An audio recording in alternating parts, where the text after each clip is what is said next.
Hi everyone, it's QuickyBaby and welcome back to World of Tanks. And now that 2.0 is out, I'm astonished by Wargaming's continued generosity. Not only do we have the biggest gift in World of Tanks history for everybody in the world to be able to get their hands on today, also Wargaming are doing something incredibly generous for all of people like me who are Twitch streamers.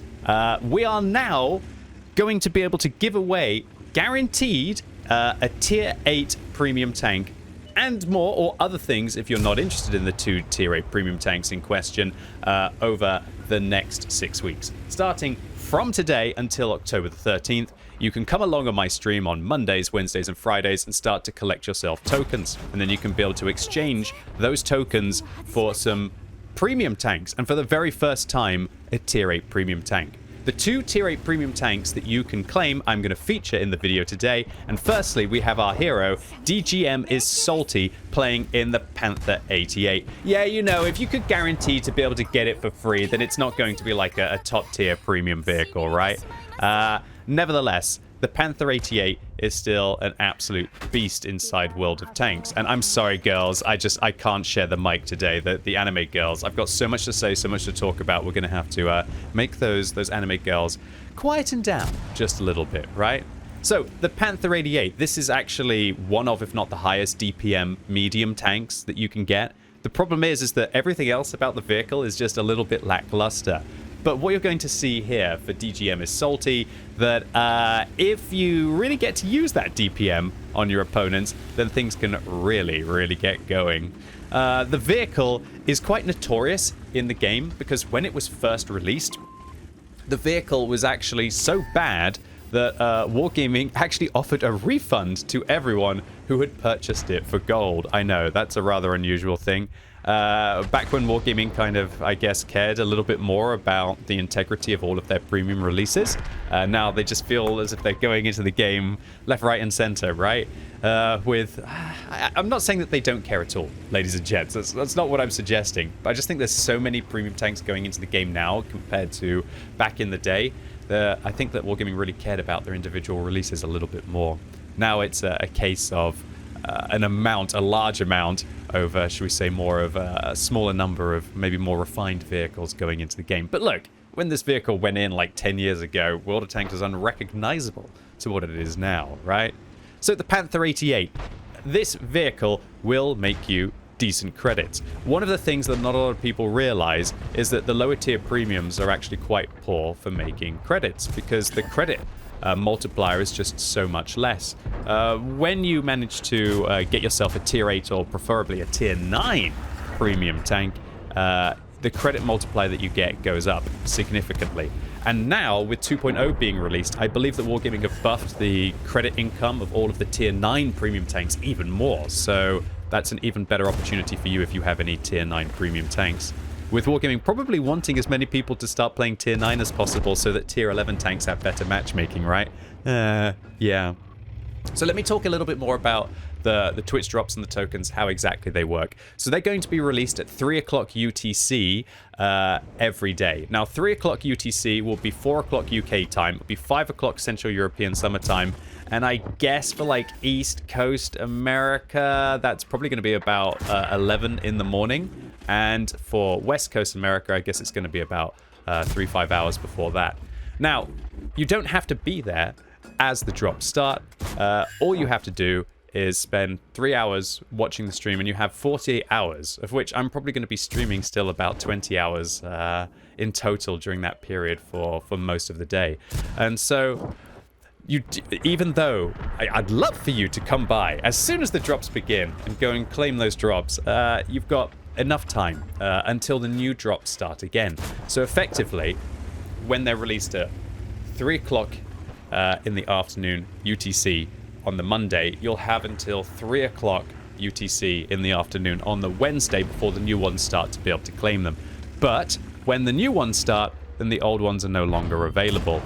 And it's not as if this is like a mystery drop or a misery drop, like I like to say. It's not a case of you have a chance. If you come along, you watch the stream, you grab your tokens, you're going to be guaranteed to have yourself a Panther 88. Or guaranteed to have yourself a T-34 after you collect enough. If it's anything like the previous systems, which they haven't actually announced the full details yet, but I'm pretty sure they'll be up on Wargaming's homepage soon, and I'll have the full details if you swing by the stream today.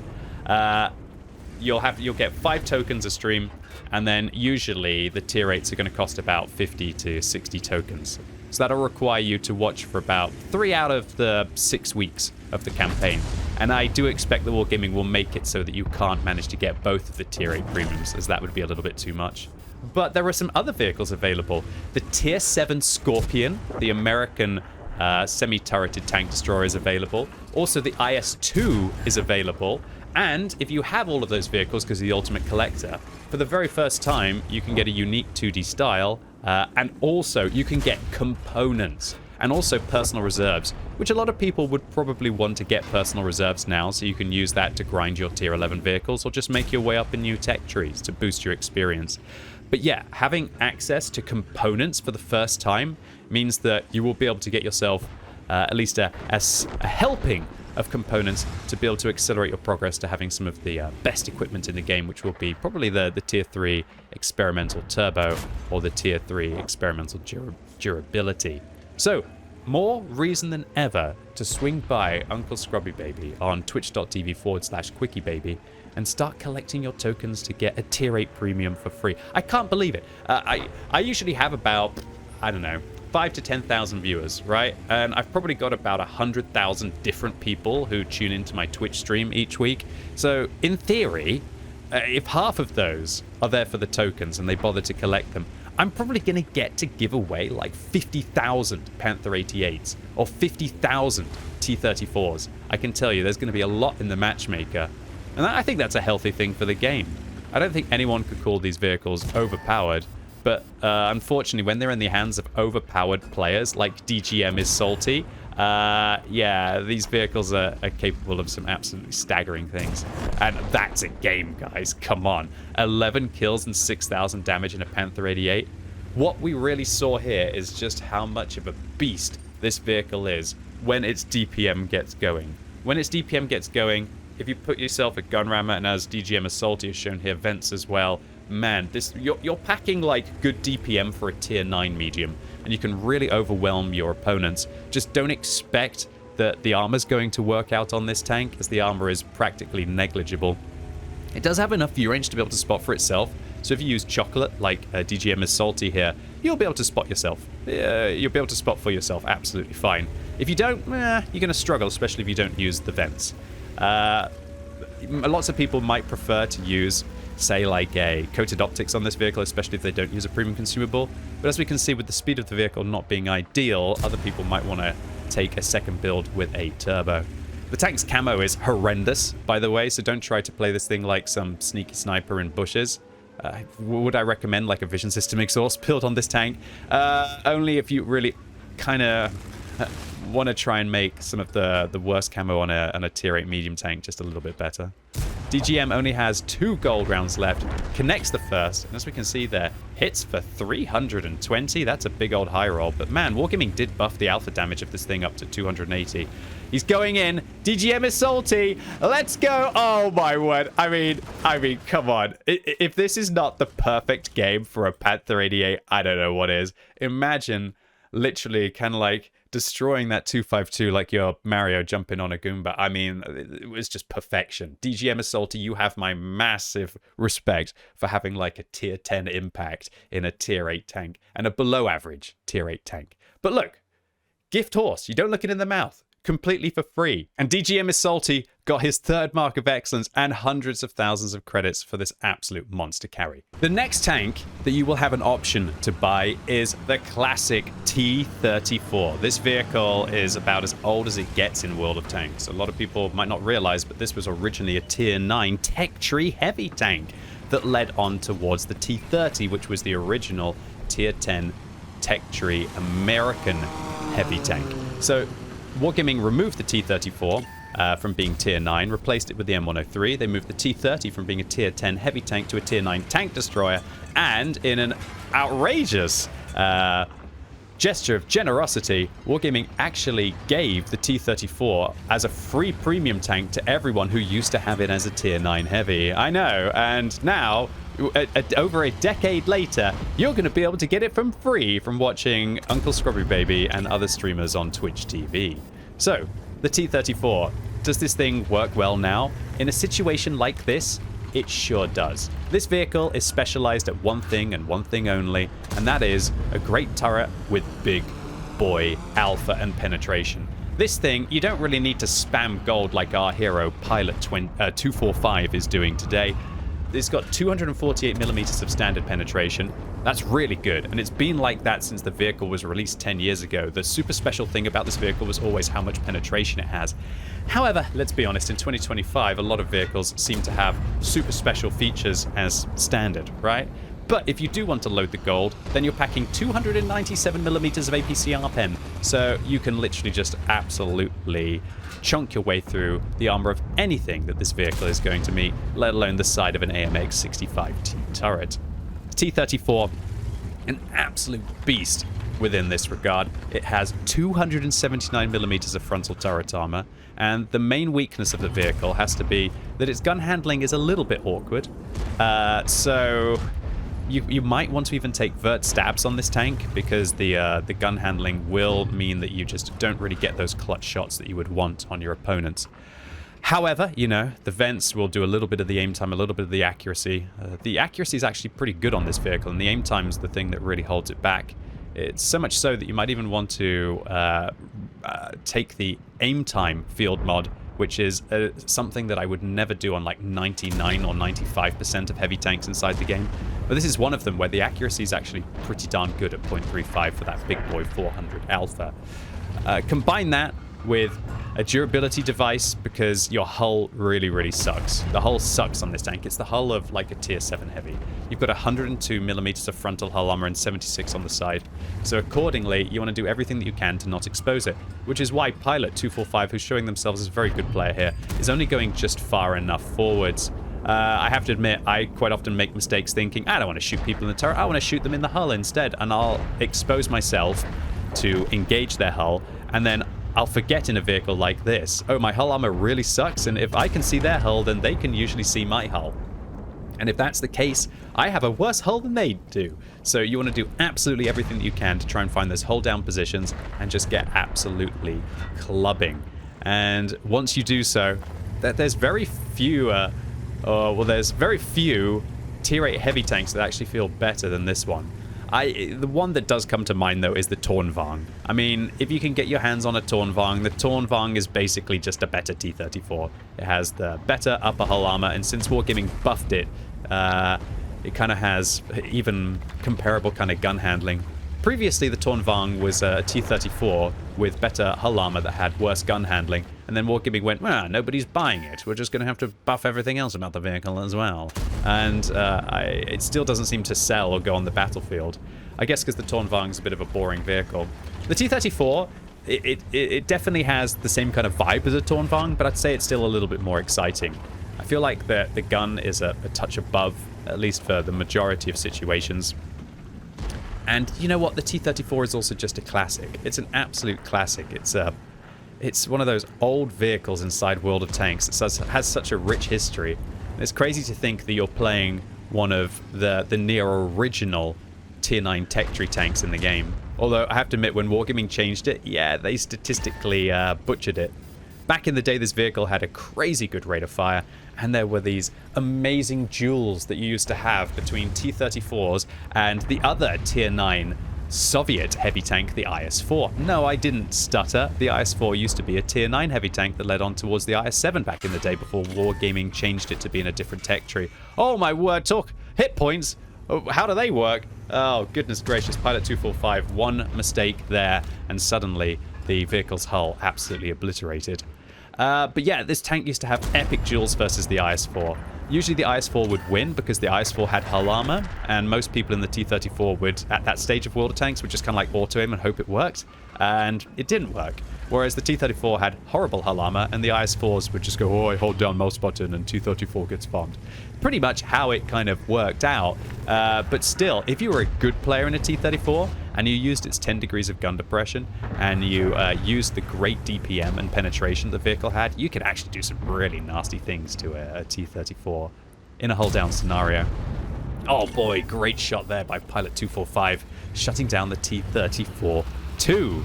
Definitely not 2 times better than the T-34, that tank. No, absolutely, definitely not. Not even being sarcastic there. Oh no, a rare bounce off a KB5. At least the radio operator probably just wipes some sweat off their brow. It's probably grimacing every time they're getting shot in a KB5, right? With the radio operator probably expecting a grisly demise at a moment's notice. Whoa, clutch shot there by Pilot right into the turret of the Basante. And in a game like this, which is so darn close, you're going to want all of the clutch shots that you can get. So once again, which one should you pick? Should you pick a T-34? Should you pick a Panther 88? I mean, if you don't have either of them, I would recommend the T-34.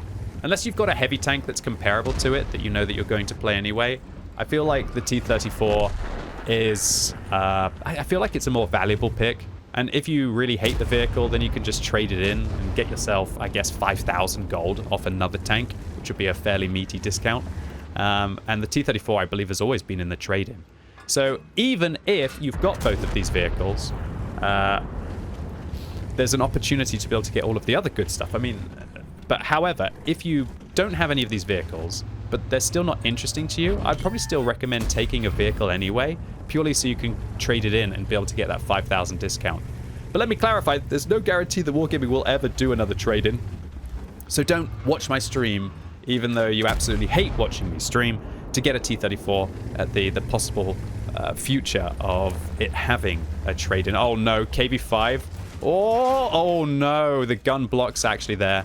And is this KB5 going to massively struggle right now? Are they just going to keep shooting Pilot in the turret? And Pilot actually absorbs the shell with the gun, but it still manages to penetrate. Come on, baby, this is what we need. Oh, just one more bounce, there we go. Pilot gets one more bounce, but the KB5 should still be able to fire one more time before Pilot manages to reload. Come on, what's he doing, some kind of voodoo dance here to wish the KB5 bad luck? Well, it looks like it worked as the KB5 gets shut down, and Pilot gets through this by the skin of his teeth in this situation. Can he manage to squeeze through this KB5? I don't think so, man. That's a 100-ton tank. Are you actually going to manage this? It'd be impressive if you do. He really is trying so hard to get... Oh, wow! Literally! Almost like clipping through the terrain there. Really, that's a great play by Pilot 245. I would have probably given up trying to do that and tried to maybe go all the way around and then got shot by the Su-130 PM and then not had an epic game like Pilot is about to have here. That Lerva probably thought, yeah, the KB5, they'll deal with that T-34, right? Wrong, Lerva. You're going to get clubbed in the back of the turret one more time as Pilot 245 starts to really look like they're having a great game. Just like our previous hero, now above 6,000 damage. And with 9 shots left in the vehicle, now just 2 tanks left to deal with. What a game. And just the dream situation for the T-34. Playing against tier 8 tanks, sitting in a hull-down position. Look, guys, I'm cherry-picking some incredible games here. But please don't think that these vehicles... Oh, that's right. I'm going to go and watch Uncle QuickyBaby's Twitch stream, and then suddenly I'm going to be having 6k games in my tier 8 premium tank and making hundreds of thousands of credits per battle. No. I'm not going to pretend that these are the most competitive tier 8 premium tanks you can get your hands on.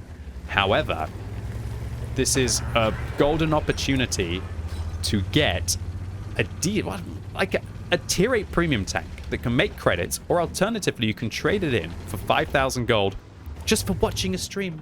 You can put it on in the background while you're playing along in World of Tanks 2.0 like most people do. Tune in 3 hours on a Monday, Wednesday, Friday, or alternatively on the Tuesday and the Saturday that I'm also going to be streaming. And you will have the opportunity to get one of these vehicles for free. And so, which one would I pick? T-34 or Panther 88? I'd probably pick the T-34. I think this thing is a lot easier to replicate good games. And even in a bad matchup, when you're playing against tier 9s and tier 10s, it doesn't really matter because you're still going to be able to do some decent damage with its great pen as you're hopefully going down swinging. Whereas the Panther 88 is really going to struggle. The T-34 is consistent. It doesn't really care what it plays against. It's just going to get in that position and grind its opponents down. So a massive thank you to our heroes, Pilot and DGM is Salty, for uploading their incredible replays for the community to enjoy and to show everyone what the possibilities are in the 2 tier 8 premiums that you're going to be able to get for free. So I took a little bit of a break and waited for the token store to go live to see that the 2 tier 8s are going to cost 80 tokens each. There's 100 tokens to claim. So Wargaming are being quite sneaky. You can only miss 1 week if you still want to get the big prize. But if you miss a couple of weeks, you're still going to be able to get yourself the IS-2M or the Scorpion. But you're not going to miss a week because you're going to come and tune in live right now on twitch.tv/QuickyBaby as I've grinded to get 10 Tier 11 vehicles ready for release day. And just to answer what is going to be one of the most frequently asked questions, how do I manage to access the store? You go into the depot, you click the home front supplies, and then you'll have access to the 2.0 token store where you can spend your tokens that you'll be collecting from Twitch streams like mine every Monday, Wednesday, and Friday. And so I must give a massive thank you to Wargaming for being so incredibly generous. The fact that I'm going to get to give out tens of thousands, if not maybe possibly 100,000 tier 8 premium tanks over the next 6 weeks, that's bonkers. It's millions of dollars in value. If you were crazy enough to actually want to pay full price for the T-34 or the Panther 88, right? So huge props to Wargaming for the ridiculous generosity. And without further ado, I'm finishing this video and starting my World of Tanks 2.0 grind live right now.